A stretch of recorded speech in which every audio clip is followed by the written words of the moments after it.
प्रसन्ना सर्वदेवता। ॐ ह्रीं ब्रह्माणि ब्रह्मलोके च वैकुण्ठे सर्वमङ्गला। इन्द्राणी अमरावत्यम्बिका वरुणालये यमालये कालरूपा। कुबेरभवने शुभा महानन्दाग्निकोणे च वायव्यं मृगवाहिनी। नैऋत्यां रक्तदन्ता च ऐशान्यां शूलधारिणी।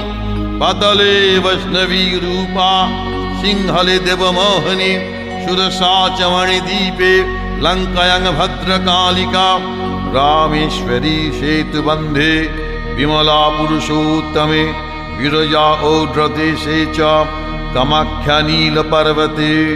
कालिका वङ्गदेशे च अयोध्यायां महेश्वरी। वाराणस्याम् अन्नपूर्णा गयाक्षेत्रे गयेश्वरी।